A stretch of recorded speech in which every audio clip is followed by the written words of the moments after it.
Today I'm going to be giving you some of my best zero build tips for Fortnite OG. There's just over 1 week of this season left, so if you would like to improve at the game or get more wins in zero build in Fortnite OG, make sure you stick around towards the end of this video. Firstly, starting off with rifts. Rifts are very heavily underutilized this season in Fortnite OG. Now, the one thing that a lot of players don't know about rifts currently is that they last forever. Yes, rifts are infinite in Fortnite OG. Now, this has not been the case in other seasons. Now, if you do play Fortnite build mode, these spawns are different. Zero build has more spawns, and those are the spawns around the map. All of the edge of the map is in build mode. So if you're playing in an area where there's rifts, it's best to defend the point. So use it as a point of interest where you can shoot at people who are near it or people who are rotating towards it, because people will rotate towards rifts. This rift map will be down in the video's description if you want to check it out in more detail and zoom in on it. Staying around these points is really good, because then when zone ends up closing in, you can rotate to the next area. Our next tip here today is going to seem like a basic one, but you always want to be looting every single chest in Fortnite OG. This is because of how rare it is to get good items in Fortnite OG. So if you hear a chest, despite what loadout that you might have in the game, you always want to open it, unless you have an all legendary loadout and you're set. Because of how rare legendary and epic items are, if you loot every chest, you're more likely to roll the dice on getting one of them, and if you get one of them,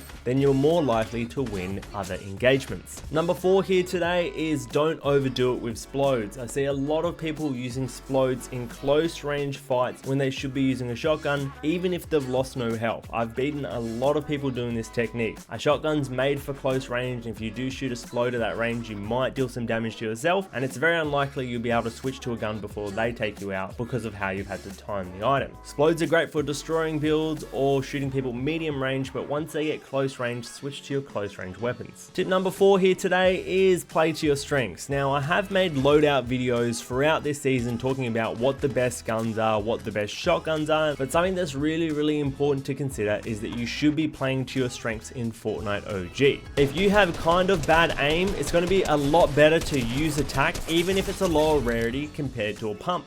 If your aim is really good, it can be really good to use the pump because it can deal those high amounts of damage. It's always important to consider user preference when picking items in Fortnite. You want to be using bushes in Fortnite OG. Bushes give you one shot of protection, meaning that one bullet that hits you won't actually deal any damage to you. This gives you a secondary overshield in Fortnite OG and is really overpowered. As you see, the first shot they hit there, I didn't lose any health playing point to point. Now, I see a lot of players not doing this. The Fortnite OG map is really wide and out in the open. There's a lot of areas where you can get stuck if you don't have movement or you don't have cover. I see some people say, for example, they run a run on top of this hill, they just go directly towards the hill. When in reality, the best circumstance for this would be to tactically sprint towards the closer tree here, wait for your sprint to regenerate, then sprint to the next tree and do it again. Moving point to point gives you cover in between areas, and if someone shoots at you, then you'll have a second to heal and then shoot back before they can take you out. Highly recommend doing this. Playing Deadside of zone, does come into playing rotations. Now, I am going to draw a very poorly drawn map here, but say if this is zone here, Deadside of zone is where you want to be playing. Now, what is Deadside of zone? It can be two different things. Number one, if your bus line goes like this, so this is where the buses dropped you off in this direction. Anywhere that is far away from this line is Deadside of zone. So hot areas of the map will be these POIs close to where the bus has dropped you. So anywhere that's pretty much these areas of the map here, these edges, which is far away from where the bus is Deadside of zone. Now, the second Deadside of zone is where people are going to be not coming from. So zone's closing in on this direction. This means that any people that are around these areas are going to have to rotate into zone, meaning that they're going to be pushing inwards. So if you are near this area, it's likely that you might get caught out in the open here and you might get shot at from multiple directions. So playing Deadside of zone, the path of least resistance would be rotating around where it's quiet and sitting back here. Now, the reason for sitting around this area of where zone is because people aren't going to be pushing in, so zone should be pretty much dead over there because people aren't rotating from a previous location to get into zone. Very similar to that, you should be playing zone overall as well. I see a lot of players not doing this.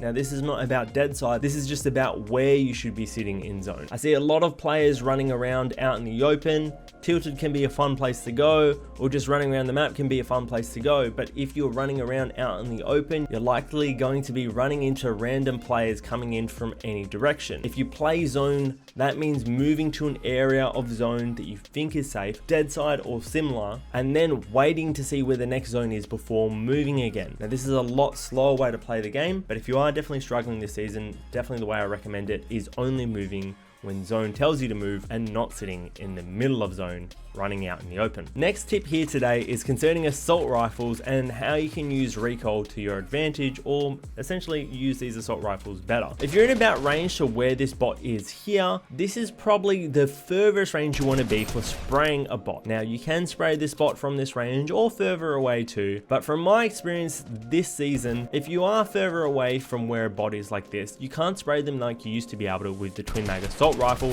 as assault rifle will just spray kind of everywhere. Yes, you may eventually take them out, but if this is a moving player and they have full health, they could beam you back or snipe you a lot quicker. So once you start getting into this longer range, anything around 40 to 50 meters plus, you want to be tap firing these guns. Now it can be any of these guns, but tap firing these guns ensures that you're going to have better accuracy rather than holding down the spray, clicking for each individual shot. Now this can be more or less accurate, determined on a couple of factors. If you're standing still in Fortnite, your bloom is going to be better, meaning it's going to be easier to aim and hit shots. If you're crouching and standing still, it's going to be even more better. Do note, if you are standing still in Fortnite though, crouch, it's a lot more likely you're going to get third party, shot in the back, sniped, snuck up by someone using a shotgun, etc. So you really want to be mindful of this, and you really need to balance how you crouch and stand still. For example, you might want to hit one shot, move around a little bit, and then wait, and then hit another shot. Now this comes into another tip when it comes to assault rifle accuracy, is when you see someone in Fortnite, you want to get that first shot accuracy. Notice how my reticle here, it has a big square around it. When I move, it goes bigger. This is the area of where the spray is going to go from the gun. Now to stand still, it closes in. When I crouch, it gets even smaller again. This means I have higher accuracy when not moving or when crouching as well. Now, when you go to shoot at someone, it takes a little while for this to close in. So once this closes in, you will have first shot accuracy, and the first shot will always hit directly where it's aimed. So whenever you're sneaking up on someone or someone doesn't see you, you want to make sure you wait to take that first shot so you can get first shot accuracy and hit a good first hit on them. Tip number 11 here today is probably going to be obvious to a lot of people, but I see a lot of people not doing it this season, is bunkers. You really want to be using bunkers in Fortnite OG. Bunkers are great because they can allow you to heal mid-fight. Say for example, you're pushing towards someone and they start shooting at you and you're out in the open. Boom, you can throw down cover, now you have the upper hand. Not only do you have cover and they don't, you have high ground on them, meaning it's easier to hit headshots and you're more likely to win the engagement. Bunkers can be great if you get shot at and you don't see where the person is near you. If you get tagged out a little bit, you can quickly throw down a bunker, pop a heal, and then move on to the next one. Using bunkers in Fortnite OG is something I definitely strongly recommend. If you don't have bunkers for cover in Fortnite OG, something you should be using is vehicles. Now, some vehicles aren't going to provide as much cover as others. Your head will be wildly exposed, and some other vehicles can actually be shot into you and deal damage to you, like the shopping trolley. But when it comes to the ATK and the plane, they have a fair bit of cover. Now the plane is a bit of a weird one due to its shape. You can hide behind this section here and then shoot around there, but for the most part I definitely recommend the ATK. Now the ATK has a lot less cover compared to other vehicles that we're used to in Fortnite. The number one thing to consider about this is that assault rifles are a lot harder to hit shots with this season, so you're not going to get beamed as easily. Now when using an ATK for cover, when you want to get out, you want to use the tire to hide under, because people can shoot your legs from under the vehicle. Now number two, when you get out of a vehicle to fight, you don't want to just get out of a vehicle like this and then start shooting at a person. It's not going to work out super well for you. What you want to do is you want to pull up and put the vehicle in between you. So you want to make sure that where the person is towards the passenger side. Then the vehicle will be in between you and the opponent, and then you can use the tire for cover and crouch behind it like so, and hit shots and crouch back in cover. This is a technique that's been used in Battle Royale since the H1Z1 days, and I highly recommend it. Now, you will be able to do this a little bit with bowlers in Fortnite, but they don't have as much cover, so do take note of that when they do get unvaulted in a few days time. Snipers. So snipers are something that are kinda overused but also underutilized by a lot of players. I'm pretty sure the heavy sniper is coming out in the next update as well, so if you want to be using a sniper that can do one shot to the head, make sure to use this one. Snipers are the #1 gun you should be picking up when using a 2-gun loadout if you want to pick up another weapon. Now this is because snipers can deal a lot of damage to the body. On top of this as well, it's a little bit hard to find heals this season despite their spawn rate being buffed. So if you do snipe someone in Fortnite, it means they're less likely to have heals, and it's going to give you a competitive advantage towards endgame. A deagle and a flintlock also can be used in these circumstances, but the flintlock deals less damage and is a bit harder at range due to how the reticle closes, but the deagle I find to be the perfect bridge in between the three.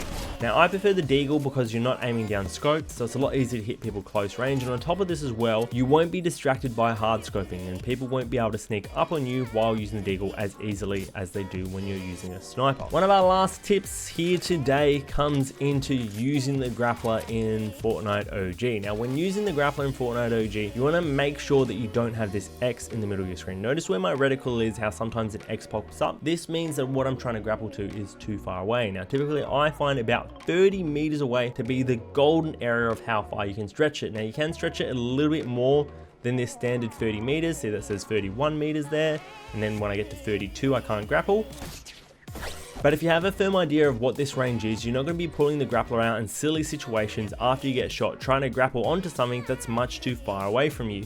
For example, the clock tower here. If I knew what the proper range for this was, when I get shot at and I'm out in the open, I can quickly grapple towards it because I know what that range is. Now the next tip is one of the hardest ones, and it's going to be pretty advanced for a lot of you, but don't be too hard on yourselves. This is a game that should be enjoyed and you should have fun with. It's very normal to get frustrated with yourself in Fortnite, but what I recommend is learning to laugh at your mistakes and the silly situations that the game can have, and in the long run you'll have a lot more fun with it because it won't be as tilting. Thank you so much for watching the video. Hope you guys enjoy the end of Fortnite OG. Stay tuned for more tips and tricks and other bits and pieces that will be coming out for Chapter 5 of Fortnite, including some stuff about the Fortnite OG update. If you guys aren't yet subscribed, make sure you subscribe down below, like the video if you haven't yet liked it, and remember as always to take care of yourselves.